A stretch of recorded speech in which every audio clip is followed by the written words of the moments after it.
libro de Hechos fue escrito, se dice, por el médico amado, por Lucas. Hechos, de hecho, es el segundo libro que él escribe. Entonces le voy a leer la introducción del Evangelio San Lucas porque quiero resaltar algo y vamos a leer del 1 al 4 de Lucas. Por cuanto muchos han tratado de compilar una historia de las cosas que entre nosotros son muy ciertas, está hablando de los testigos, tal como nos la han transmitido los que desde el principio fueron testigos oculares y ministros de la palabra, también a mí me ha parecido conveniente, después de haberlo investigado todo con diligencia desde el principio, escribírtelas ordenadamente, excelentísimo Teófilo. Entonces Lucas tiene un objetivo con esto, que es el verso 4, para que sepas la verdad precisa acerca de las cosas que te han sido enseñadas. Aparentemente Teófilo sabía del Evangelio, sabía de la palabra de Dios, estaba familiarizado con Jesús posiblemente, pero Lucas decidió escribir un recuento histórico de todo lo que él había escuchado y de lo que había visto, aparte de lo que testigos oculares le habían contado. Entonces así empieza todo el Evangelio de Lucas. Lucas nos da su perspectiva como doctor, su perspectiva como historiador. De hecho, está considerado como uno de los mejores historiadores comparados con otros en el mundo. La forma en la que él empieza a escribir no es normal para cualquier persona. Entonces Lucas es una persona muy bien educada, de altos recursos. Y más adelante, cuando llegamos a Hechos, empieza así. En el primer relato que escribí, ¿cuál relato? El de Lucas. En el primer relato que escribí, Teófilo trató de todo lo que Jesús comenzó a hacer y a enseñar. ¿Qué fue todo lo que Jesús comenzó a hacer y a enseñar? Su ministerio, sus maravillas, señales, todas esas cosas. Hasta el día en que fue recibido arriba, después de que por el Espíritu Santo había dado instrucciones a los apóstoles que había escogido. ¿Cuáles son esas instrucciones? Ese es un mandato. Pero también les dijo, vayan y esperen al Espíritu Santo. A estos también, después de su padecimiento, se presentó vivo con muchas pruebas convincentes. No está malo pedir pruebas. Apareciéndoles durante 40 días y hablándoles de lo concerniente al reino de Dios. La razón por la que Jesús hace esto es porque Jesús sabía que los discípulos no estaban todavía equipados para salir a cumplir ese gran mandamiento. Entonces Jesús les tiene que enseñar todavía por 40 días sobre el reino, para que tengan, ¿sabes qué? Todas las parábolas, aquí te va la explicación. Aunque ya te lo expliqué, aquí te va otra vez. Entonces ellos ya... Antes ellos no estaban abiertos. Claro, básicamente les dio una masterclass de todo lo que hizo en los años pasados. Entonces, eso es lo que dice Lucas, y el 4 dice, y reuniéndolos les mandó que no salieran de Jerusalén, sino que esperaran la promesa del Padre. Quiero resaltar, Teófilo, aunque Lucas se lo escribió Teófilo personalmente, Teófilo puede ser traducido como amado por Dios o amigo de Dios. Para nosotros esto es muy importante porque en el momento en que venimos a ser parte del cuerpo de Cristo, venimos a ser amados por Dios, ya no estamos en amistad con Él. Entonces, usted puede reemplazar este nombre Teófilo por el suyo. No estoy quitándole nada a la Biblia ni agregándolo, simplemente estoy diciendo que usted se puede identificar con todo lo que Lucas escribe, con un solo propósito, para que creas, para que veas todas las cosas que he escrito, para tu beneficio. Entonces, así empieza el libro de Hechos. Lucas empieza a poner las cosas en orden. Dice, yo he investigado todo, yo he estado yendo a todas partes, he estado entrevistando a las personas, a los testigos que vieron todo. Entonces está seguro que todo lo que escribo es correcto. Después llega el Espíritu Santo, eso lo vimos en el capítulo 2. Anteriormente tuvieron que reemplazar a uno de los discípulos, y este discípulo fue Matías. Vemos que los requisitos para ser apóstol son 3. Es haber sido escogido por el Señor Jesús, es haber visto al Señor Jesús vivo después de su resurrección y haber estado desde el bautismo de Jesús hasta su crucifixión. Bajo estos 3 requisitos, nadie el día de hoy puede ser apóstol. Así que si usted ve un apóstol, pregúntele. California ahora que está metido en tremendo lío. Bueno, ese es un ejemplo de que no es apóstol. Es un apóstol, exacto. Entonces llegamos al 2, llega el Espíritu Santo, vienen todos, este milagro excelente. ¿Cuál fue este milagro que estoy hablando en el capítulo 2?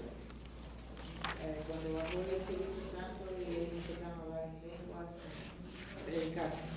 Exacto, entonces pasaron varias cosas, vino un ruido como de un viento fuerte, todos lo escucharon, vinieron lenguas sobre los que estaban dentro de la casa nada más, como de fuego. Esa es otra señal que incluso los no creyentes podían ver. Y la tercera señal es que estas personas empezaron a hablar idiomas que usualmente no hablaban. Es como, por ejemplo, si yo empiezo a hablar, no sé, arameo, y alguien que es hebreo me escucha y dice, oh, wow, ¿de dónde aprendiste? No he estudiado. Entonces, esa es la forma en que se comunicaban, eso es lo que dice lenguas, glosa.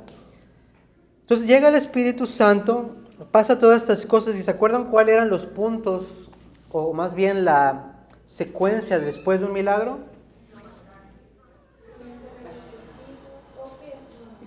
Ok, vamos a hacer un repaso. Cuando antes en el Nuevo Testamento ocurrió un milagro, que vimos los propósitos, venía un milagro, la gente quedaba impresionada, se asustaba, ya tenía la atención, venía un mensaje y consecuentemente creían unos. Entonces mantengan en mente ese patrón, porque eso es lo que ocurre aquí. Viene el Espíritu Santo, ocurre este milagro de las lenguas, del ruido como de viento y fuego. ¿Y qué es lo que pasa? En el verso 6 del capítulo 2 dice, y al ocurrir este estruendo, la multitud se juntó y estaban desconcertados porque cada uno oía hablar su propia lengua. Entonces ya tenemos ahí el paso número 2. Tercer paso, ¿cuál sería? Tenemos milagro, todos están así viendo qué está pasando, atentos. ¿Cuál es el tercero? Viene el mensaje. Viene el mensaje. Vamos a ver si ocurre así. Lucas narra que estaban todos, más bien todos, la palabra que dice en griego es éxtasis. Eso quiere decir que estaban totalmente desconcertados, no sabían qué decir, no sabían qué hacer. De hecho, el verso 12 dice, estaban todos asombrados y perplejos, diciéndose, ¿qué quiere decir esto? Unos se burlaban, pero otros decían, estos están borrachos. A partir del 14 empezamos con lo que es el sermón de Pedro, que es donde me quiero enfocar por unos momentos. Y este es el punto número 3. Entonces, si usted quiere marcarlo en su Biblia, usted puede poner como punto número 1 serían los versos 2, 3 y 4. Eso sería como el paso número 1. El paso número 2 puede poner el verso 12 y 13. Y el paso número 3, que es el mensaje, puede ser a partir del 14, que es todo el sermón de Pedro. Antes de entrar ahí, quiero que recordemos un poco quién es Pedro antes de este sermón. ¿Qué recuerda de Pedro? ¿Qué es lo último que usted recuerda de Pedro? Era una persona impulsiva. Pescador. Antes de esto, ¿verdad? Antes de este momento. Y el miedo. Miedo. Impulsivo. Había acabado de negar a Jesús y después se arrepintió y ahora estaba dispuesto a servir a... Claro. Y, en una palabra, ¿cómo describiría a Pedro? Una persona de acción pero impulsiva. Necesitaba más... Una palabra. Una palabra. Sí, todo eso. Impulsivo. Impulsivo. Humano. Yo sé que yo puedo tener todo eso que tenía Pedro y quizás no negar al Señor, porque no me voy a poner en la tela de juicio. Tú sabes, cuando la llama, como a él le pasó, ¿no? Que estaba a punto de... Es veía lo que le estaba pasando a Cristo, se lo negó. Pero yo siento todo eso, yo soy impulsiva, ¿no? Era un ser humano como muy corriente. Claro. ¿Podría hipócrita? ¿Cierto punto? ¿No? ¿Hipócrita? Para los ojos de inconversos, sí. Ok. Pero yo creo que para uno como cristiano sientes los zapatos que los pasan. Fue hipócrita cuando actuaba de una manera con los griegos y otras veces con los judaizantes. Pero eso fue... Una vez, sí, claro. Estaba aprendiendo, estaba madurando. Ok. Pero impulsivo para mí es la palabra. Tal vez podemos decir impulsivo o tal vez inseguro. Porque a la hora de la hora dijo, no, vámonos. Pero eso fue antes que fue lleno del Espíritu Santo. Sí, claro, estamos hablando antes, Ok. antes. Entonces, sí, todos esos creo que se los podemos aplicar a Pedro. De hecho, vamos a resaltar lo último que hizo y estamos en Mateo 26, del 69 al 75. Mateo 26. Del 69 al 75, y dice: Pedro estaba sentado fuera en el patio y se le acercó una criada, diciendo: tú también estabas con Jesús el Galileo. Mas él le negó delante de todos, diciendo: yo no sé lo que dices. Verso 71. Saliéndole a la puerta, le vio otra y dijo a los que estaban allí: también este estaba con Jesús el Nazareno. ¿Con Jesús quién? El Nazareno. O sea, ok, mantengan esa palabra. Pero él negó otra vez con juramento: no conozco al hombre. Un poco después, acercándose a los que estaban por allí, dijeron a Pedro: verdaderamente también tú eres de ellos, porque incluso hasta tienes ese acentillo medio de la costa, hablas como ellos. 74. Entonces Pedro comenzó a maldecir y a jurar: yo no conozco al hombre, a tal hombre, al tipo, al sujeto. O sea, lo aventó debajo del autobús, como dicen. Y ahí cantó el gallo. Y enseguida el gallo cantó. Entonces, fíjense, esto me fascina. Entonces Pedro se acordó de las palabras de Jesús que le había dicho: antes que el gallo cante, me negarás 3 veces. Y saliendo fuera, lloró amargamente. Después de la resurrección, Jesús le dice a los que fueron ahí: díganle a Pedro que vaya allá, que lo estoy esperando.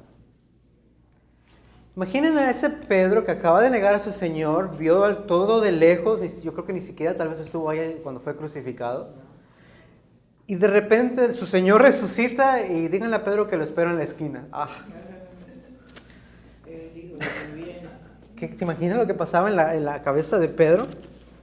Dice, no sé si está en la Biblia, pero dice que estaban escondidos. Sí, sí. Estaban escondidos, había unos como castillos y tenían unos sótanos abajo. Y ellos estaban escondidos. Escondidos donde no, claro. En la cruz estaba Juan y las mujeres. Era el único que Sí, no había nada más, y todos se fueron.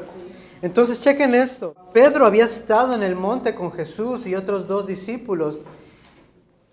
Y Jesús le pregunta a Pedro: ¿tú quién dices que eres? Y Pedro, con toda valentía, con toda fuerza, todo pulmón, le dice: tú eres el Cristo. Tú eres el Hijo de Dios. Y Jesús le dice: muy bien, bravo, te felicito, porque eso no salió de ti. Eso te lo reveló el Espíritu.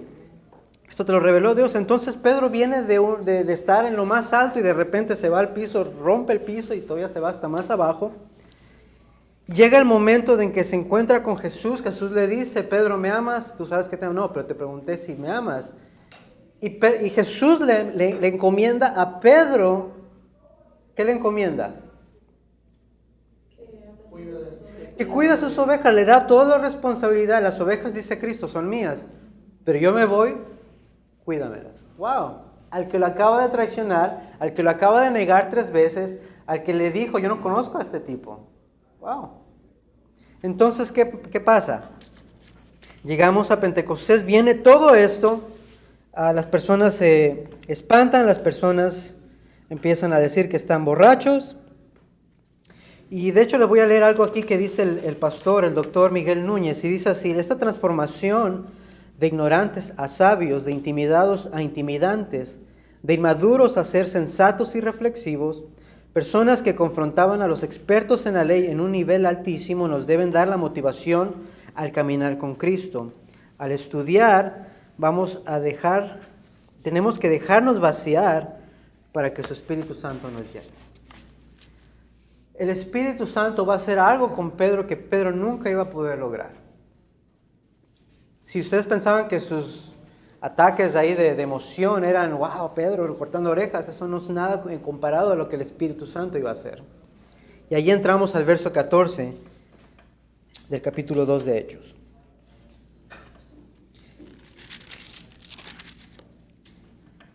Entonces Pedro, poniéndose en pie con los 11, alzó la voz y les declaró: varones judíos y todos los que vivís en Jerusalén, sea esto de vuestro conocimiento y prestad atención a mis palabras.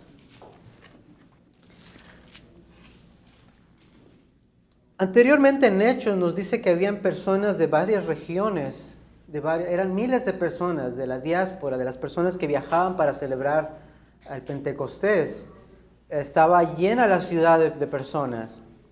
Pasa este evento, Pedro es lleno del Espíritu Santo. ¿Se acuerdan que antes estaba lleno de tristeza porque Jesús les dijo que se iba a ir? Ahora está lleno del Espíritu Santo, no cabe nada más, no cabe duda, no cabe temor, no cabe vergüenza, no cabe nada más que el Espíritu Santo que lo llena. Pedro se levanta y le dice a las personas, hey, no se enfoquen en lo que está pasando, ya tengo su atención, necesito que se callen y pongan atención porque aquí les va el mensaje. Este es el punto de todo lo que están viendo. Y les dice, para empezar, no estamos borrachos, apenas son las 9 de la mañana. Aquí no hacemos eso a esa hora, tal vez allá tarde, pero ahorita no. Empieza a quitar barreras para que argumentos, le dice apenas son las 9 de la mañana, verso 16. Es más, esto que está ocurriendo, ustedes deben de saberlo porque el profeta Joel ya lo dijo que ocurriría. Y le empieza a decir algo. Voy a hacer un pequeño paréntesis aquí. Pedro se está levantando con denuedo, con valentía. Yo quiero que, si usted puede, escriba estas 3 palabras: logos, etos y patos. Dice Aristóteles que en un mensaje persuasivo, en un discurso, la persona que está hablando debe tener estas 3 cualidades: logos, etos y patos. Logos, en este contexto, está hablando de algo que esta persona usa para comunicar el mensaje. Se basa en algo, en una palabra. ¿Correcto? En el caso de Pedro, vamos a ver si Pedro se basa en las Escrituras para dar su mensaje. Entonces, si Pedro se basa en las Escrituras para predicar, entonces sabemos que por lo menos tiene uno de 3. El segundo es ethos, E-T-H-O-S. De aquí viene la palabra ética. El ethos simplemente describe el carácter de la persona. ¿Van siguiendo? Entonces tenemos el logos, que se basa en algo, en el caso de Pedro en la Escritura. Tenemos el etos, que va a demostrar su carácter. Pedro ya dijimos que era impulsivo, que era loco, que era atrabancado. Entonces vamos a ver si todavía mantiene eso. No tiene que ver con integridad. También, pero estamos hablando dentro de la oratoria, a la hora de entregar un mensaje. Y el último es patos, que tiene que ver con la pasión que la persona expresa dicho mensaje. Entonces tenemos logos, etos y patos. ¿Lo tienen? Entonces vamos a ver si Pedro hace eso. Verso 16. Esto que han visto no es nuevo, nadie lo inventó. De hecho, el profeta Joel ya había hablado sobre esto. Y cita al profeta Joel. Y sucederá que en los últimos días, dice Dios, derramaré mi espíritu sobre toda carne. Y vuestros hijos y vuestras hijas profetizarán, y vuestros jóvenes verán visiones, y vuestros ancianos soñarán sueños. Y aún sobre mis siervos y sobre mis siervas derramaré de mi espíritu en esos días y profetizarán. Y mostraré prodigios arriba en el cielo y señales abajo en la tierra, sangre, fuego y columna de humo. El sol se convertirá en tinieblas y la luna en sangre antes de que venga el día grande y glorioso del Señor. Pero tranquilos, y sucederá que todo aquel que invoque el nombre de Jehová, en este caso él dice el nombre del Señor, será salvo.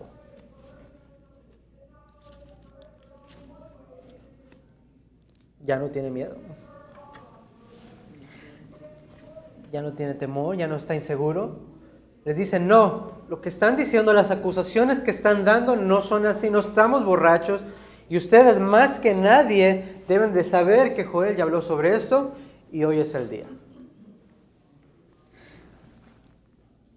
Me llama mucho la atención porque Pedro es lleno del Espíritu Santo y empieza a recordar todo el Antiguo Testamento. Y no solo eso, empieza a resaltar a Cristo Jesús en el Antiguo Testamento. Él le dice, verso 21, y sucederá que todo el que invoque el nombre del Señor será salvo. ¿Quién es el Señor de Pedro? Cristo. Joel les dijo que tenían que invocar el nombre de Jehová. Si ustedes invocan el nombre de Cristo, serán salvos. Una prueba contundente de la deidad de Cristo. Empezó con el mensaje, no empezó con chistes, no empezó con cuentos, no empezó con historias personales, no empezó con visiones que tuvo en privado y que nadie vio. Él se fue directo a la palabra y empezó a leer y enseguida les dice lo que ellos hicieron. No nada más es aventarles el mensaje, hay que hacerle ver a la gente qué está pasando. Y le dice en verso 22, varones israelitas, escuchad estas palabras. Jesús el Nazareno, ¿se acuerdan? ¿Qué dijo anteriormente? Que él no era nazareno. Cuando le dijo, ¿tú conoces a Jesús el Nazareno? Yo no conozco a nadie. ¿Y ahora qué dice?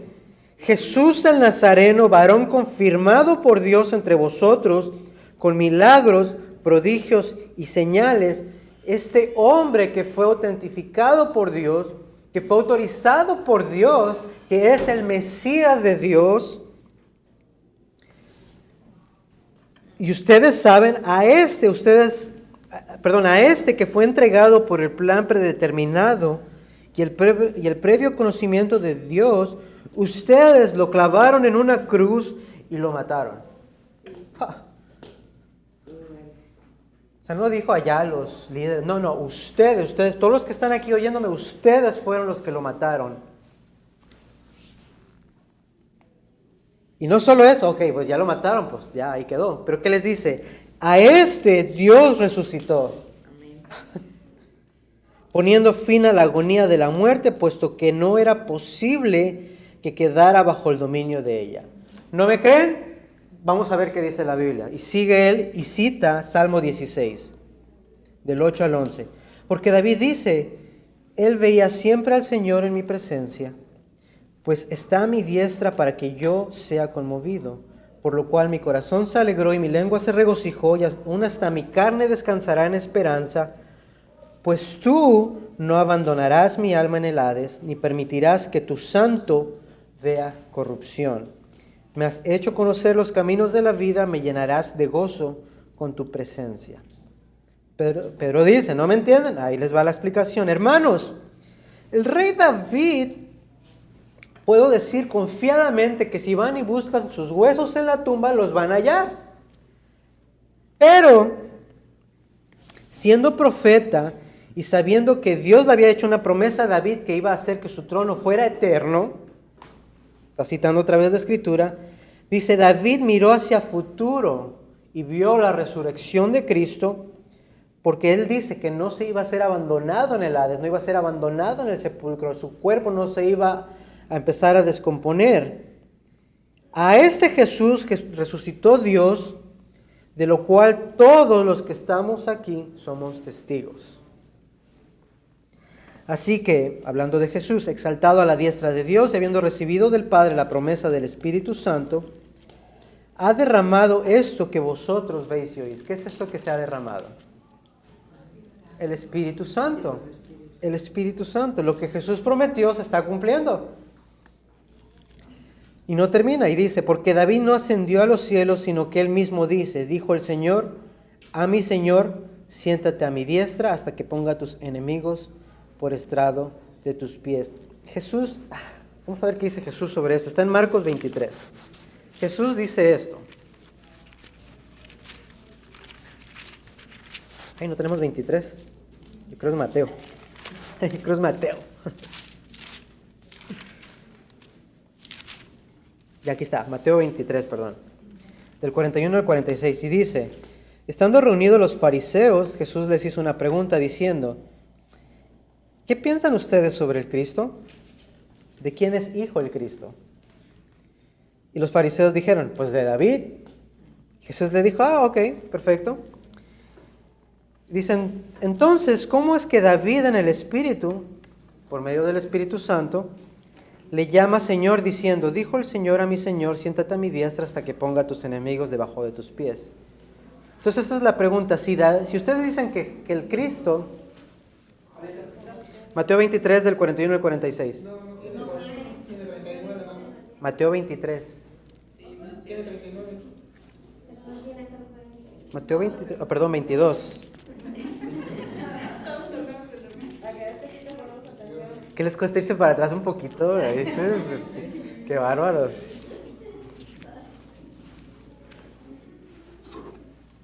Perdón, Mateo 22. Gracias. Nomás quería ver si estaban ahí. Entonces Jesús les preguntan, ¿de quién es hijo el Mesías? Ellos dicen, pues de David. Ah, qué interesante, porque David dijo lo siguiente, dijo el Señor a mi Señor, siéntate a mi diestra. Jesús les pregunta, ok, si ustedes dicen que Jesús es hijo de David, entonces ¿por qué David le llama Señor a su hijo? ¿What? Así como que, wait, what? Si Jesús... Ok, los fariseos dicen, el Cristo es hijo de David. Entonces Jesús le dice, ok, está bien, pero ¿cómo conciliamos esto? Porque David le llama Señor al que ustedes dicen que es su hijo. ¿Cómo está eso? Y una pregunta, yo no sé mucho de lo que los judíos hoy en día creen, pero ¿no siguen ellos creyendo justamente eso cuando David se expresa de ese versículo? ¿No siguen ellos creyendo que está hablando de David? Sí, pero aquí vamos a ver un poco lo que significa. No sé si su versión, pero la mía tiene 2 mayúsculas, Señor y Señor, todas son mayúsculas. Depende de la versión que usas, el primer Señor va a ser con todas mayúsculas y el segundo Señor va a ser con S mayúscula y las demás minúsculas, ¿correcto? ¿Cuántos lo tienen así? El que dice Señor al principio es con todas mayúsculas y segundo Señor es con S mayúscula nada más. Y en el 44, al final dice, hasta que ponga a tus enemigos por estrado de tus pies. Está en pregunta y dice pies. ¿Así lo tienen? Sí, porque Jesús está citando algo en forma de pregunta.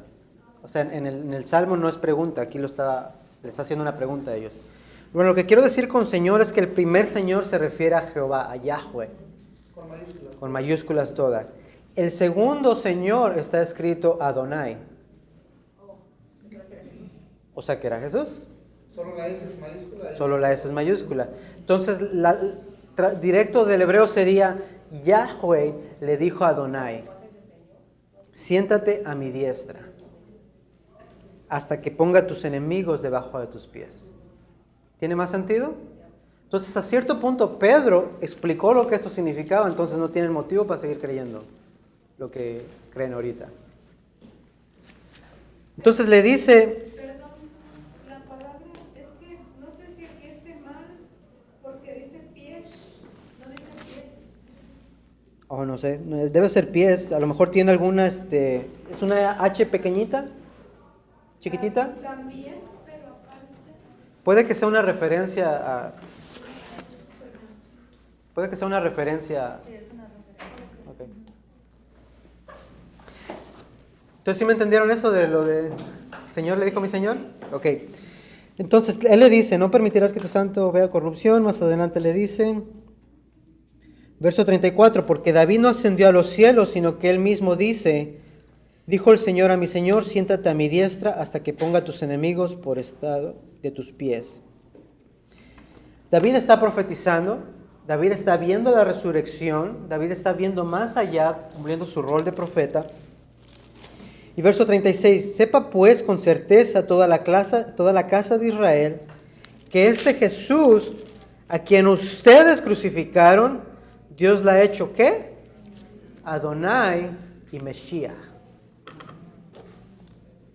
Tiene sentido, ¿verdad? Le dijo Yahweh, Adonai, siéntate a mi diestra.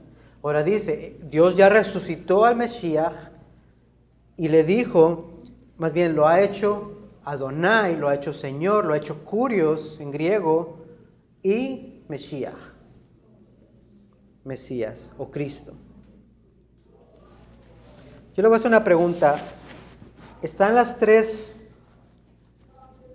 aspectos de oratoria en el sermón de Pedro? ¿Está el Logos? ¿Se basa en las Escrituras? ¿Podemos ver su pasión? ¿Podemos ver su carácter? Alguien que no fue a la escuela, alguien que era un pescador, los pescadores eran el oficio más bajo, por decirlo así, los pastores de oveja. De repente, se sabe toda la Biblia. Wow. Y la sabe aplicar. ¿Y la sabe aplicar? Tiene la sabiduría de explicarlo. Entonces tendría sentido que serían los hechos, no de los apóstoles, hechos del Espíritu Santo.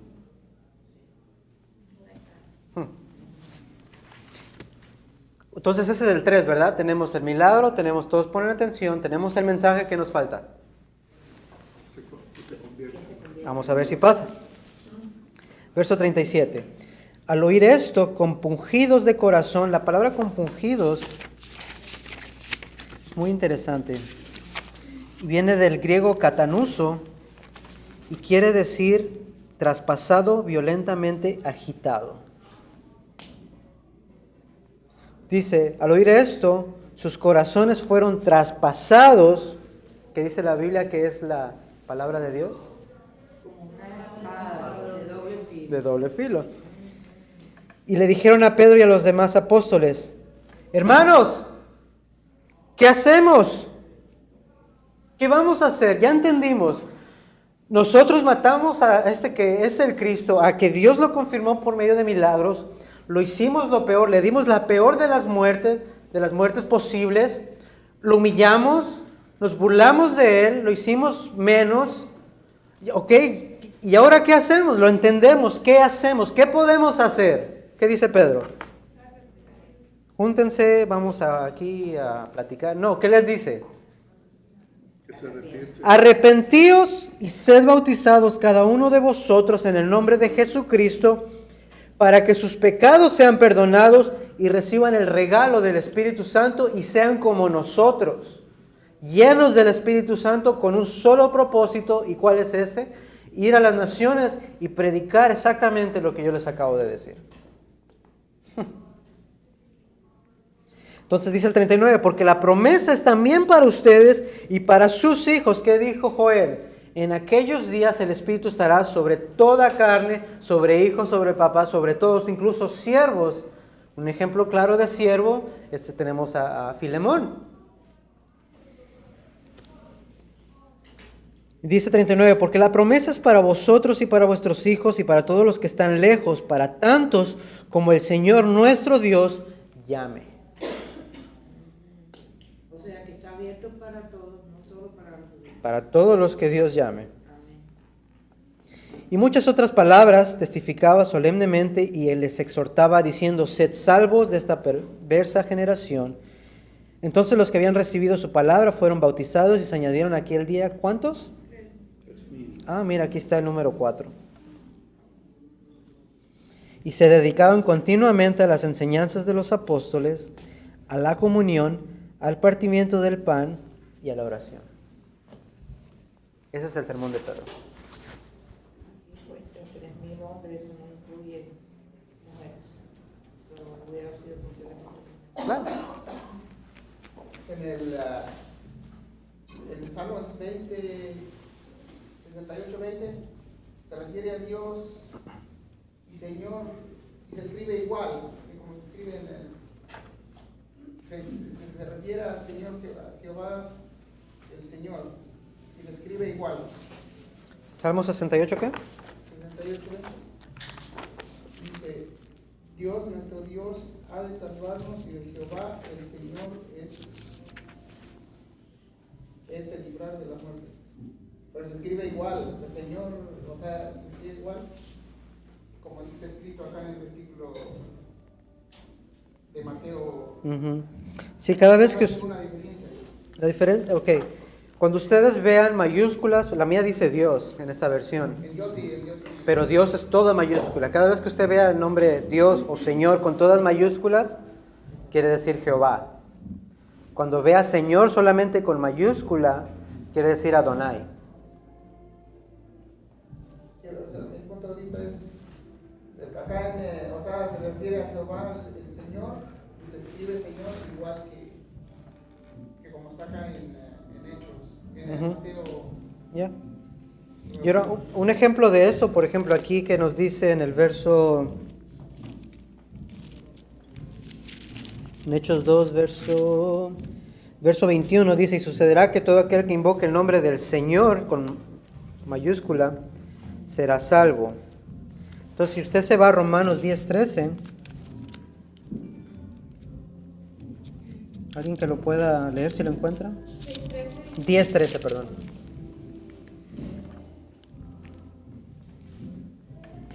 Porque todo aquel que invocar el nombre del Señor con mayúscula Será salvo. Y ahora que dice Joel creo que es 2:20.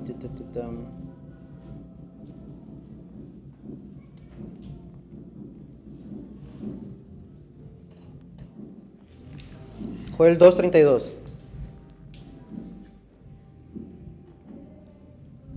y todo aquel que invocar el nombre de Jehová será salvo.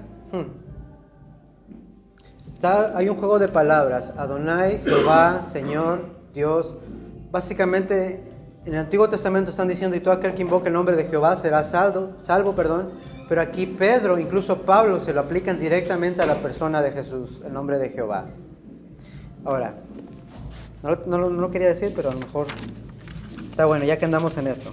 Ya que estamos hablando de él, lo que dice, no sé si lo que pregunta el hermano, por decir en eso de Salmo, el versículo 20, dice Dios es para nosotros un Dios de salvación, Dios con D mayúscula solamente. Y luego dice, y a Dios con todo mayúscula, el Señor pertenece al libro de la vida y de la muerte. Ahí está hablando de dos personas diferentes. Está hablando del Dios, o sea, si Dios mayúscula y las demás minúsculas es Jehová, Dios. Jehová toda mayúscula es Jehová. Pero por ejemplo, hacen una distinción en algunas partes, como por ejemplo el ángel de Jehová que se refiere a Cristo, y el Señor con todas mayúsculas que se refiere específicamente a Jehová, como Dios Padre. Entonces solamente depende del pasaje, es donde se hacen esas distinciones. No, el punto mío era solo que está escrito refiriéndose a Jehová, igual como se refiere con la misma Sí. escritura, ¿no? Ujú, sí. Ahora aquí hablando sobre esto, para ver si despejamos un poco esto y que vean la relación que hay en cuanto a la deidad de Cristo. Filipenses 2 del 6 al 11 dice, el cual, hablando de Cristo, aunque existía en forma de Dios, no consideró a ser igual a Dios como algo a que aferrarse, sino que se despojó a sí mismo tomando la forma de siervo, haciéndose semejante a los hombres. Y hallándose en forma de hombre, se humilló a sí mismo, haciéndose obediente hasta la muerte y muerte de cruz.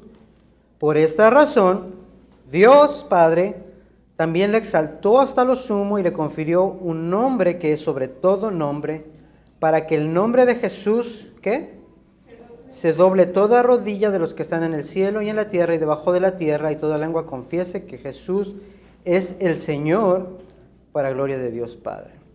Entonces, la pregunta es esta: ¿cuál es ese nombre ante el cual toda rodilla se va a doblar? Porque si es Jesús, Jesús es un nombre muy común. Entonces, ¿cuál es ese nombre? Adonai. Adonai solamente Señor. Con el nombre de Jesucristo, el Hijo de David. El Hijo. ¿Verdad? Ahora sí ya tengo su atención, falta el milagro. Ok, les voy a dar mi interpretación. Y puede estar de acuerdo o no, pero para mí tiene sentido. Jesús fue el nombre dado por María y él creció con Jesús. Bueno, Jesús básicamente el ángel le dijo que le iban a poner ese nombre. Jehová salva, ¿correcto? Fíjate, el nombre de Jesús ya dice Jehová. Entonces vamos a leer un pasaje bien interesante, Isaías 43.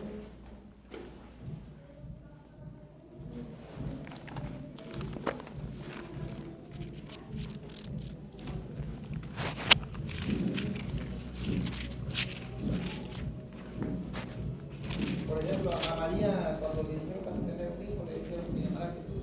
Ujú. Y a Zacarías, cuando iban a tener un hijo, lo va a tener a Juan. Le dijeron que se llamara Juan. Cuando le dijeron que van a tener un hijo, ya tenían los también. Perdón, Isaías 45. Andaba cerca.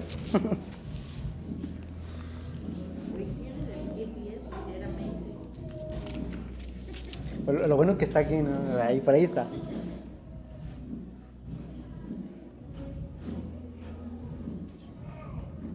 Entonces vamos a leer. Entonces este es Jehová hablando. ¿Ok? Ujú. Y vamos a leer a partir del verso 22. Isaías 45. Este es Jehová hablando. Y dice: volveos a mí y sed salvos todos los términos de la tierra, porque yo soy Dios y no hay ningún otro. Por mí mismo he jurado, ha salido de mi boca en justicia una palabra que no será revocada. Fíjate, yo soy Jehová y he dicho una palabra que nadie la puede cambiar. ¿Y qué dice? Que ante mí se doblará toda rodilla y toda lengua jurará lealtad y dirán que yo soy Jehová, que solo en el Señor hay justicia y fuerza. ¿Qué dice Jehová? ¿Qué va a pasar? Que todos se van a doblar ante Él. Entonces, vamos a hacer una conexión. Si Pablo dice que delante de Él, en el nombre de Jesús, toda rodilla se va a doblar, ¿cuál es este nombre?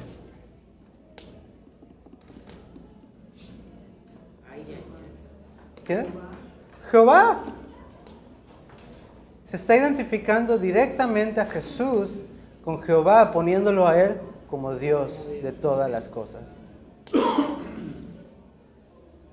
Entonces podemos leer: para que al nombre de Jesús se doble toda rodilla de los que están en el cielo y en la tierra y debajo de la tierra, y toda lengua confiese que Jesús es Jehová, para gloria de Dios Padre.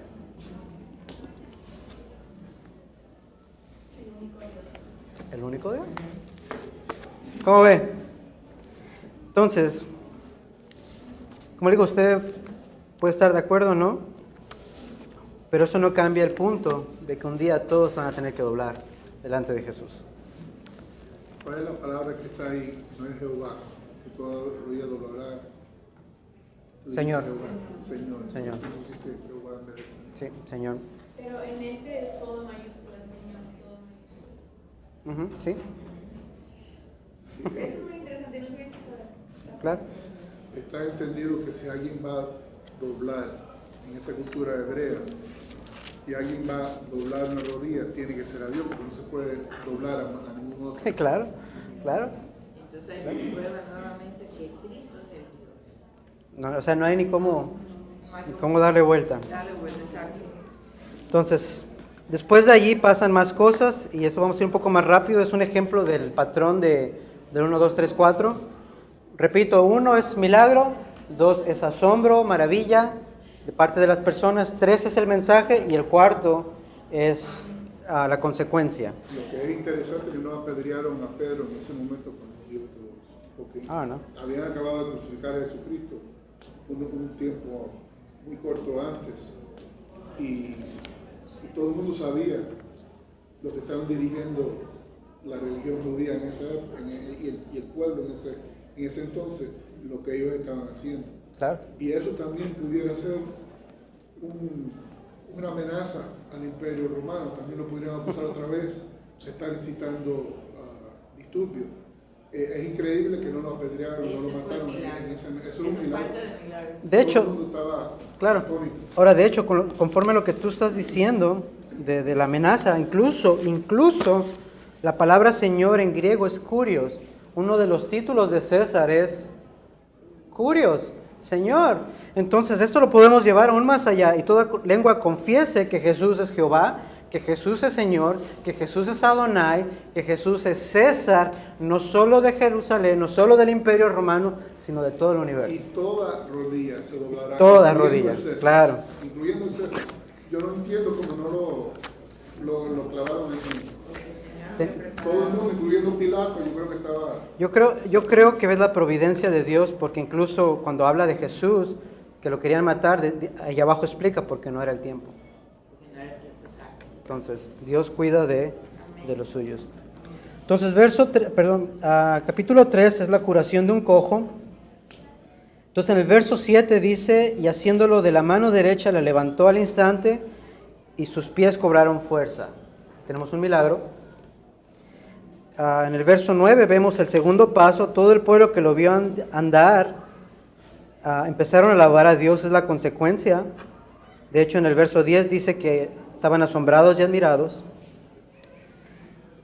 En el verso 12 vemos el mensaje y se lo voy a leer bien rápido. Al ver esto, Pedro dijo al pueblo, varones israelitas. Empezó otra vez. ¿Ya tengo su atención? Hello. No se trata del milagro, se trata de lo que les voy a decir. Y les dice, varones israelitas, ¿por qué se maravillan de esto? ¿Ven? ¿O por qué nos miran así como si por nuestro propio poder o piedad lo hubiéramos hecho andar? O sea, como si por nuestra santidad Él estuviera caminando. El Dios de Abraham, de Isaac y de Jacob, su Dios, por cierto, el Dios de sus padres, de nuestros padres, ha glorificado a su siervo Jesús, al que ustedes entregaron, al que ustedes repudiaron en presencia de Pilato cuando éste había resuelto ponerle en libertad.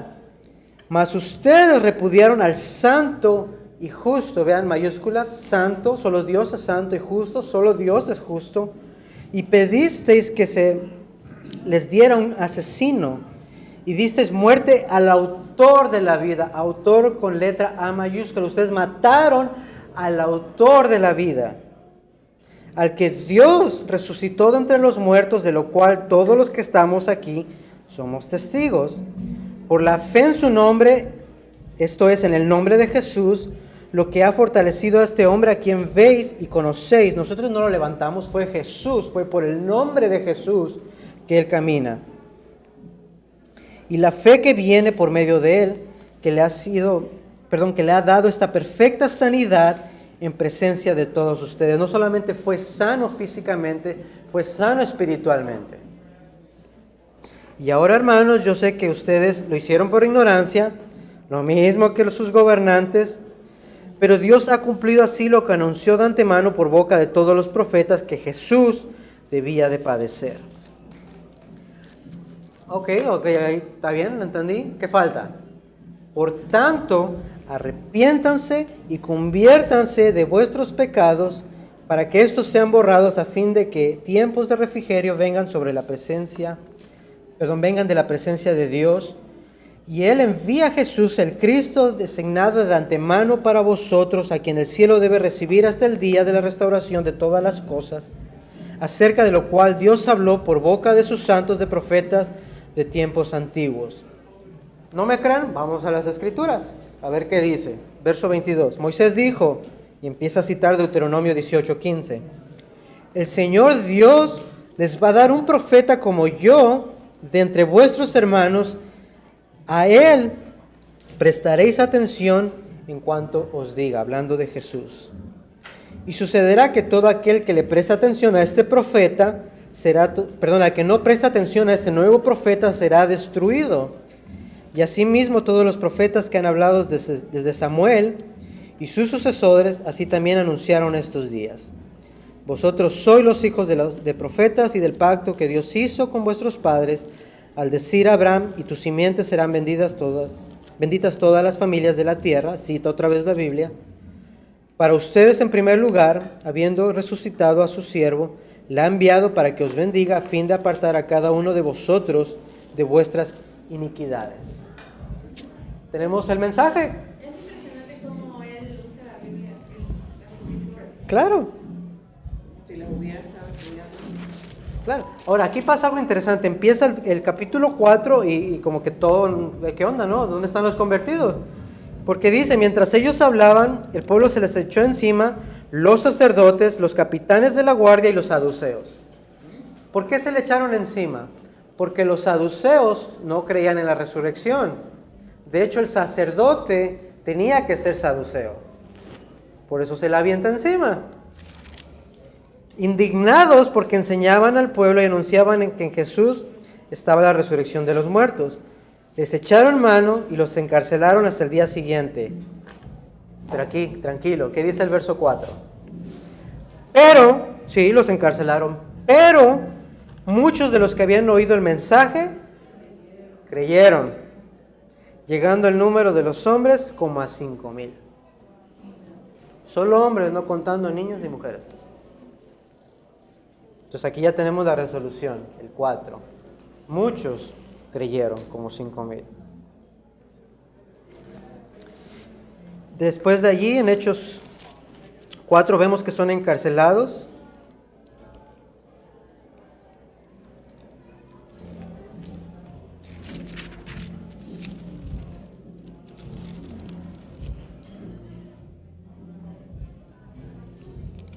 No sé si tocarlo, pero vamos a saltarnos hasta el 5. El castigo de Ananías y Zafira está genial, pero no lo podemos ver. 5, verso 17. Otra vez los habían encarcelado. Pero en esta ocasión, en el verso 19, ocurre el milagro. Un ángel del Señor durante la noche les abrió la puerta y los sacó. Paso número 1. Paso número 2, verso 21. Habiendo oído esto, las instrucciones del ángel, entraron al amanecer en el templo y empezaron a predicar. Mensaje. Tenemos el 2. De hecho, el verso 24 continúa con el punto número 2, porque dice... Perdón. Olvídese todo lo que le dije. En el verso 19 es el 1 porque entra el ángel y el milagro ocurre que lo saca. Pero aquí nos saltamos el paso 2 y vamos al paso 3, que es el mensaje, en el verso 21, porque dice que entraban al templo y enseñaban. En el verso 24 vemos el punto número 2, que es el asombro, porque dice, cuando oyeron estas palabras, el capitán de la guardia del templo y los principales sacerdotes se quedaron muy perplejos a causa de que no estaban en la cárcel, de este milagro. ¿Vamos bien? Después ahí seguimos con el punto número 3 de que estaban todos asombrados. Pero aquí, en el 30 al 32, vean lo que dice. El Dios de nuestros padres resucitó a Jesús, a quien ustedes mataron colgándolo en una cruz. A este Dios exaltó a su diestra como príncipe y salvador para dar arrepentimiento a Israel y perdón de pecados. Nosotros somos testigos de estas cosas y también el Espíritu Santo, el cual le dio Dios a los que lo obedecen. Tenemos el mensaje otra vez.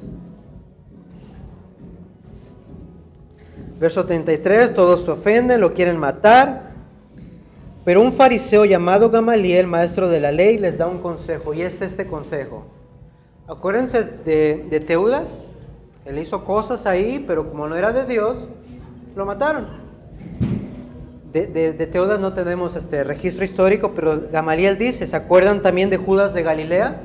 Él también ahí se levantó y de hecho no hizo nada, lo mataron también. Josefo habla sobre él en su libro de Antigüedades, pero Gamaliel, el maestro de la ley, les da un consejo. Acuérdense de estas dos personas, aplíquenselo a estas personas. Si no son de Dios, los van a matar. Pero si son de parte de Dios, tengan cuidado, no sea que estén peleando contra Dios. Sabio, ¿no? El consejo de Gamaliel. Gamaliel era como el más alto de los que estaban ahí, de los fariseos. Era el más respetado. De hecho, el Talmud de los judíos dice que cuando Gamaliel muere, la belleza de la ley desapareció. Porque era el último que estaba aguantando. No aguantando, pero su interpretación de la ley era tan justa, era tan consistente, no era extremista, sino que la manera de manejar las escrituras era buena, era bonita, era la belleza de la ley. De hecho, el Talmud dice, cuando Gamaliel se muere, se empieza a desaparecer la belleza de la ley. Y ese mismo Gamaliel, ¿verdad? Que el maestro de Pablo. Exacto. Claro. Entonces, pasa todo esto, entonces ya tenemos el 1, el 2 y el 3, nos falta el 4. Y ese no llega hasta el capítulo 6. Por aquellos días, cuando ocurrían todas estas cosas de que los encarcelaban y predicaban y todo eso, que dice, se multiplicó el número de discípulos. Hechos 4, ¿qué? Hechos 6:1. O 6.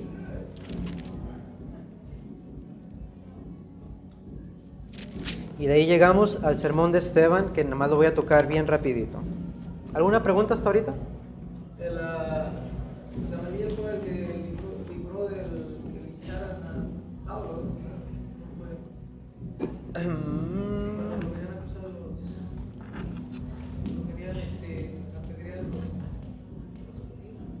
no me acuerdo de esa. No estoy seguro, la verdad. Cuando Pablo es arrestado, que lo llevan con el rey para dar su defensa, él menciona a Gamaliel en Hechos 22. Sí, pero nada más lo mencionó como parte de su testimonio que él estudió con él. Claro, pero solamente es una referencia así sobre Gamaliel.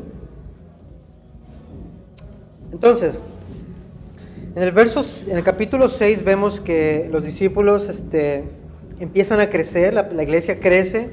Hay un problema, las viudas griegas, judías, como que no estaban siendo bien atendidas, solamente las viudas hebreas. Los discípulos dicen, no puede ser esto, no podemos encargarnos de todo, vamos a escoger a 7 hombres que estén llenos del Espíritu Santo, de buen testimonio, que sepan la palabra para que se encarguen de esto. Escogen a Esteban y otros 7, pero vean lo que dice el capítulo 6:8. Y Esteban, lleno de gracia y de poder, hacía grandes prodigios y señales. Aquí tenemos otra vez el 1.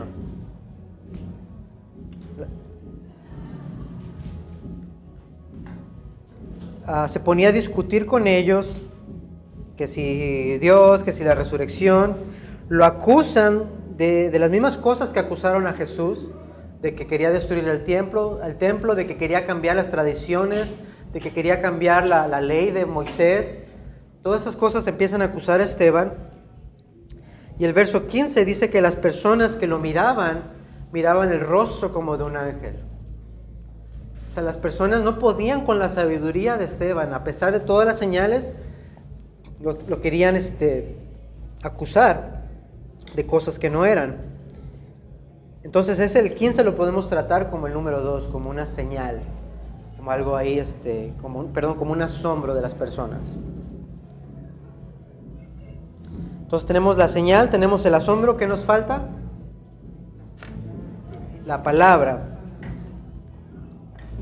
Capítulo 7, y el sumo sacerdote dijo, ¿es esto así? Y Esteban le dijo, escuchadme, hermanos y padres. ¿Se parece a lo que dijo Pedro, no? Escuchadme, varones israelitas. ¿Ya vieron las señales?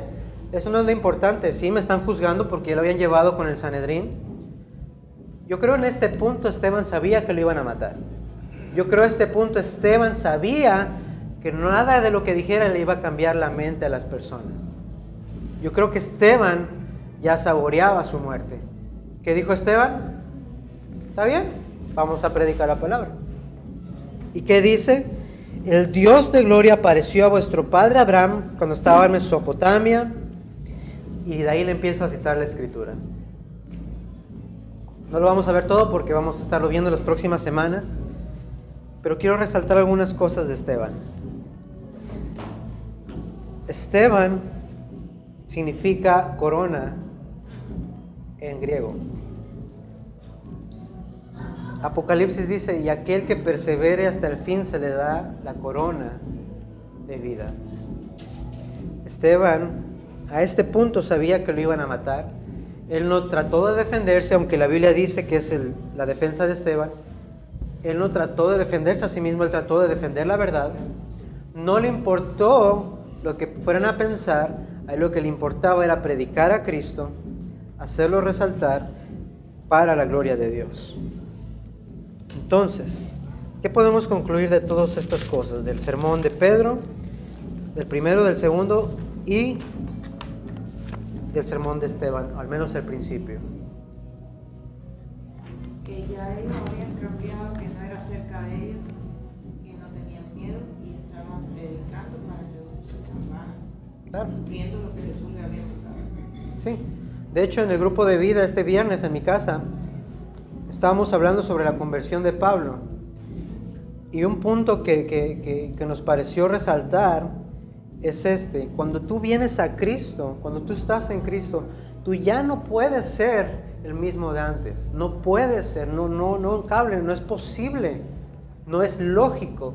Si Dios ya te dio una nueva naturaleza, no es que te puso una al lado de la otra, no, ya te la cambió, te selló con su Espíritu Santo, estás en el hueco de su mano, en el hueco de la mano del Padre. Nadie te puede arrebatar de su amor, nada te puede separar, no hay manera de que te pierdas. estás seguro en Él, el Espíritu Santo te dio regalos para la gloria de Dios, te ha dotado de todas estas habilidades para predicar su palabra, para cambiar tu vida, para llevarte de las tinieblas a la luz, no se puede ser el mismo. No se puede. Y la pregunta fue, ¿qué estamos haciendo? Ahorita tenemos la aprobación, más bien la prohibición del aborto en este estado de, ¿cuál era? Creo que era Alabama o Georgia. Alabama. Y ok, gloria a Dios, está bien. Pero usted se mete a Facebook y tiene a Verizon, tiene a Facebook, tiene a YouTube, tiene a Google, tiene a Target, tiene a Netflix apoyando grupos de LGBT. Y no solo eso, Netflix está diciendo su CEO que él va a tratar de apoyar a estas personas en este estado para que quiten esa ley y puedan hacer sus abortos. Y eso es Georgia. Entonces dices, Simone, ¿qué tiene que ver eso? Bueno, si nosotros somos nacidos de nuevo, si nuestro trabajo es hacer lo que los discípulos hicieron, de predicar la verdad aunque nos maten, ¿vamos a seguir usando Netflix? ¿Pagando para que el CEO haga esto en su agenda? No se debe apoyar a Netflix. Se ve como extremo, ¿no? Me decía mi hija, entonces, si Express también hace eso, ¿vas a dejar de comprar en Express? Sí. Le digo, es que hay que marcar una línea. Exacto. No estamos hablando, somos hacedores. Claro. Bien. Tanto que el dicho acá, tanto peca que mate como que regala la pata. ¿Qué dijo Pedro? Ustedes lo mataron. Muchos de ellos no estaban ahí, estaban en otras partes Claro. del imperio Pero la romano. realidad es que nuestros pecados han matado a Cristo. Mercado se está apoyando Planned Parenthood. Exacto. Entonces, Y que parece, como tú dices, la gente que lo ve como extremismo, pero la verdad es que el aborto es asesinato. claro. No se le puede poner de otra manera. Yo puedo comprender que una madre está a punto de morir, yo puedo comprender todas esas razones médicas verdaderas, pero estamos hablando de gente que están asesinando niños porque les molesta. Este no es el momento, como controlan a la natalidad, no me conviene ahora, yo quiero vivir como quiero vivir y esto es una incomodidad. Y créanme que lo tengo cerca de mi corazón, personas que conozco que lo usan así y me parte el alma. Entonces, si somos llamados, decimos que somos, ¿vamos a hacer lo que nos gusta? Claro. También Lo que hay que hacer. tú hiciste un comentario que te parecía que Esteban sabía que iba a morir. A mí me parece que cada vez que cualquiera de los apóstoles, cualquier cristiano que hablaba en ese momento, sabía que posiblemente iba a morir, porque ponte a pensar si alguien se para a decir lo que dijo Esteban en Irán, o en Arabia Saudita hoy día, o en Corea del Norte, a lo mejor no, por aquí lo más probable no van a morir. Aquí. Claro. Aquí lo más es que te bloqueen de algo. En Corea del Norte sí, y en Irán y en Arabia Saudita te van a por lo menos meter en la cárcel por muchos años. Claro. Yo solamente quiero cerrar con esto. Estamos en Hebreos 11, ya para terminar, porque quiero decirle algo. Hebreos 11, 24. Por la fe, por causa de Cristo, por causa de la verdad, cuando ya era grande, rehusó ser llamado hijo de la hija de Faraón, escogiendo antes ser maltratado con el pueblo de Dios que gozar de los placeres temporales del pecado, considerando como mayores riquezas el sufrimiento de Cristo que los tesoros de Egipto, porque tenía la mirada puesta en la recompensa que había en la eternidad.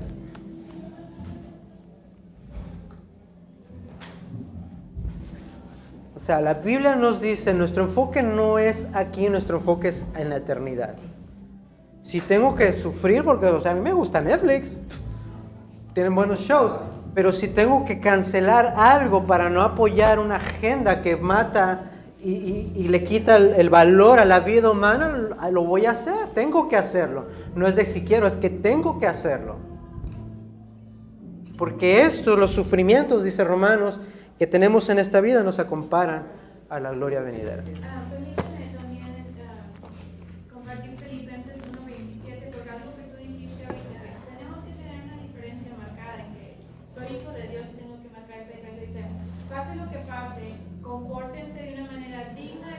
de Cristo. Dice, de este modo, ya sea que vaya o no vaya, dice, yo sabré que siguen firmes en un mismo propósito. ¿Cuál es el propósito? Dice, luchando unánimes por la fe del Evangelio. Claro. Entonces, si no nos paramos, como dices tú, y luchamos por eso que creemos, Claro. entonces, ¿qué estamos haciendo? Claro. Bueno, yo he visto con mucho sufrimiento en estos días, como cada vez que pasan una ley pro aborto, gritan y aplauden como que están haciendo la cosa más grande del mundo. Me recuerda a la misma gente que gritaba crucifícale, crucifícale. Estamos crucificando a nuestros babies. Y no es como que en este país no los tiran a un sanatorio. Aquí hay gente que se muere por adoptar a esos niños. Hasta niños con problemas físicos. Hay gente que tiene un llamado para eso. Y ahora se paran todas ellas y yo tuve un aborto y todas las aplauden. Y eso parte, yo no sé, el corazón es totalmente inhumano. Claro. Entonces el CEO de Disney dice, pues nos vamos a Georgia más a filmar. Señores, o sea, no se puede ir a Disney cuando ellos están teniendo todo este matrimonio para ellos de los homosexuales, lo están usando como orgullo homosexual. Bueno, yo estoy orgullosa de mi Dios y de ser su hija.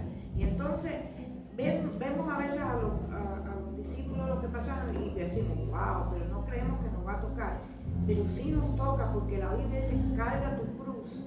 So, Netflix es una cruz bien ligerita. Claro. Y dejar de hacer eso, aunque tengamos que pasar cosas, yo no compro el Target nunca. Yo no hago, y no me muerto. Y que se vaya apretando la soga. Yo veo a los niños que están alrededor de nosotros y les voy a decir a los padres, le están enseñando eso ya en las escuelas, sin pedirle permiso. Claro. Así que tienen que hacer su negocio de estar en las escuelas de ellos, de sacarlo de ese ambiente, porque si no se les van a contaminar. Y hermano, la palabra lleva sacrificio. Y yo no creo ni que dejar de ver a tarde, dejar de ir a Disney sea un sacrificio. Porque el mundo Dios nos dio de todo para hacer de todo. Pero cuidar de la vida que Dios creó. Claro. O sea, crearles una convicción, que ellos sepan que no es bueno, ¿verdad? Claro. Desde que están pequeñitos, que vayan empezando a crecer con esa convicción de que eso está mal ante lo que nosotros somos y nosotros creemos. Sí. ¿Puede decir? Y no, a veces personas tienen un cable, y nunca lo usan, lo empiezan a hacer. Últimamente lo que sí es el teléfono. Entonces el otro nomás está ahí y está invirtiendo su dinero, pero sin ningún uso, ¿no? Claro. Sí. Y también puede haber una cosa que sea positiva, pero es una entre sí, ¿no? O una es como decir, gana la lotería en 1 millón, se gana una lotería. Claro. Pero es que hay alternativas. Flex es una compañía que tiene películas que toda la familia puede ver. Y yo sé que la gente cuando crece dice, bueno, ya soy un adulto y puedo hacer todo, pero te edifica lo que estás viendo en Netflix, te está ayudando, te sirve de vitamina para el alma. Sin embargo, tú ves una película cristiana y tú sales tan lleno de esperanza, te llena. No hay película que pueda darme en Hollywood ni a Disney. Estoy tristísima viendo todos esos muchachitos que estaban trabajando en Disney, salir al mundo y destruirse. Se están quemando como velas. Y puedo darle 40 nombres, ¿no? La Hannah Montana, la Lovato, todas esas muchachas están que parte porque son el corazón, porque son muy jóvenes. Muchas veces cuando estaban creciendo nuestros hijos la miraban y la quitaban, ¿verdad? Y entonces, sí, yo recuerdo, todo el mundo quería ser un modelo, y mi hija ya es modelo, porque ella, tú sabes, también era bonita y también le decían eso. Y yo decía, ella es un modelo de cristiano. No podemos cruzar esa línea, o estamos o no estamos. A su hora Pedro y los discípulos cruzaron esa línea, y a nuestra hora nos va a tocar hacer eso. No esperemos a que tengamos la soga aquí o que hayamos perdido a nuestros hijos. No podemos darnos el lujo, porque esos murieron por nosotros y nos toca a nosotros hacer nuestra parte para la generación. Y no puedo comparar ir a una tienda o ir a un lugar con la sangre derramada de toda esa gente Claro. y de mi precioso Cristo. Entonces fue por gusto, porque cuando me aprieta el zapato, ya lo suelto. Claro. Sí, todos tenemos una responsabilidad, pero hay algo importante. Todo esto ya estaba anunciado. La diferencia es qué vamos a hacer nosotros. Hay que hacer nuestro trabajo. No por nosotros, por amor a Dios. Bien. Padre, te agradezco en esta mañana, mi Dios, por tu palabra. Gracias, Señor, por el ejemplo de los apóstoles, Señor. Incluso el de Esteban, Dios, que aún no siendo apóstol, Dios, a ti te plació usarlo de una manera increíble, no solo al defender tu palabra, al defender lo que creía, sino, Padre Santo, al usarlo para la expansión del Evangelio a toda la tierra, Dios.